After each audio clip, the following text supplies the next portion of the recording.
En l'an 616 environ, soit 6 années après la première révélation du Saint-Coran, alors que les musulmans étaient peu nombreux, persécutés par les polythéistes de la Mecque, certains d'entre eux esclaves étaient torturés par leurs maîtres et d'autres plus nantis émigrèrent en Abyssinie.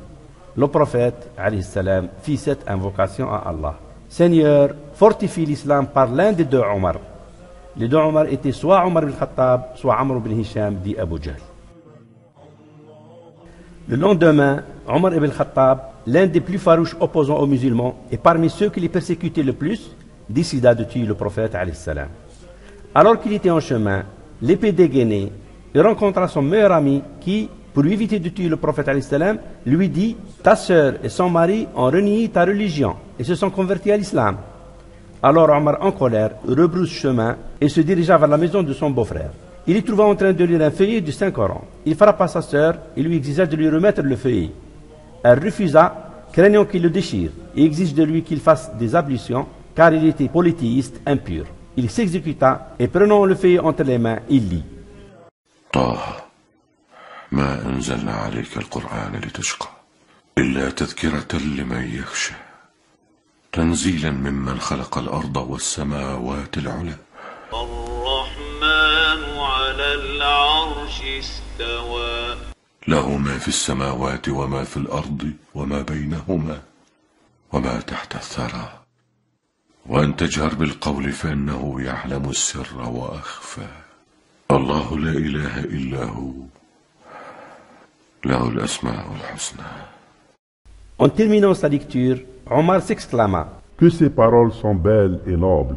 Entendant cela, Khabbab sortit de sa cachette et lui dit « Par Allah, je souhaite qu'Allah te choisisse pour soutenir le message de son prophète, car hier, je l'entendis dire « Oh Allah, renforce l'islam par Abu al-Hakam ibn Hisham ou Omar ibn Khattab. » Omar répondit à Khabbab « Dis-moi où trouver Muhammad afin que j'aille embrasser l'islam auprès de lui. » Et ainsi Omar embrassa l'islam.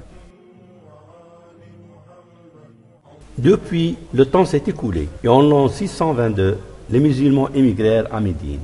En l'an 632, le prophète salam, fut rappelé auprès du Seigneur. Et Abu Bakr est désigné alors calife pour lui succéder et diriger la communauté des musulmans.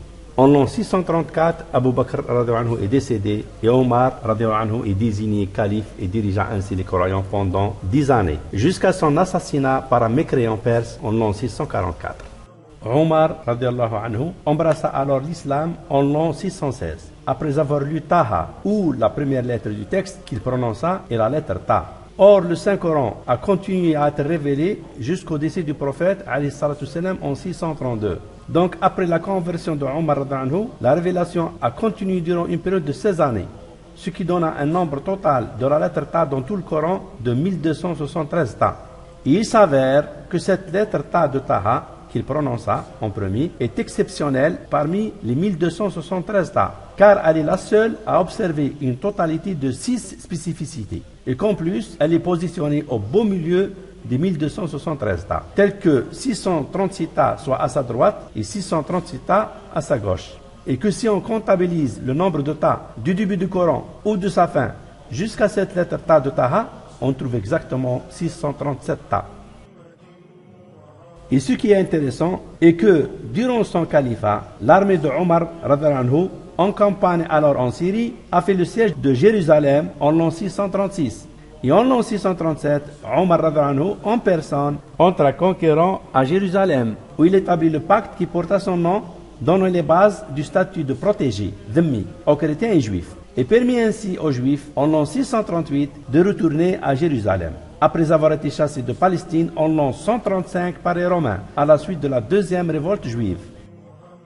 Et ce qui est surprenant est le fait que la première lettre du Saint-Coran que Omar prononça et à la suite de laquelle il embrassa l'islam était cernée par 636 tas à sa droite et 636 à sa gauche, soit exactement l'année où Jérusalem sera cernée par son armée en l'an 636.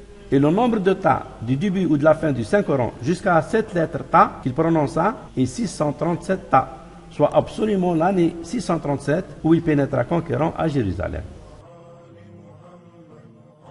N'est-ce pas là un fait extraordinaire? En 616, le prophète salam, implora le Seigneur de renforcer l'islam par Omar ibn Khattab ou Amr ibn Hisham, Abu Jahl. Et le lendemain, Omar, voulant tuer le prophète salam, embrassa l'islam après avoir lu Taha. 21 années après, en 636, il fait le siège de Jérusalem en tant que calife. Et en 637, il la pénétra conquérant. Dates qui correspondent exactement au nombre 636 de lettre Ta, assiégeant la lettre Ta de Taha, et le nombre 637 Ta du début ou de la fin du Saint-Coran à cette même lettre, qui, en la lisant 21 années auparavant, il embrassa l'islam. N'est-ce pas là un fait étrange? Il est à noter que cette découverte ne fut connue que depuis l'avènement de l'ordinateur qui a permis la comptabilisation des lettres du Saint-Coran, et de ce fait était ignorée par les compagnons du prophète alayhi salam. N'est-ce pas là un signe et une preuve numérique pour ceux qui sont encore sceptiques, prouvant que le Saint-Coran ne peut émaner que de celui qui connaît le secret des événements à venir, en fixant le nombre d'une lettre afin qu'il coïncide à un événement historique qui n'aura lieu que 21 années après, et assumé par cette même personne qui embrassa l'islam suite à la lecture de cette même lettre, et en faveur duquel le prophète alayhi salam a fait une invocation pour sa guidance et sa conversion.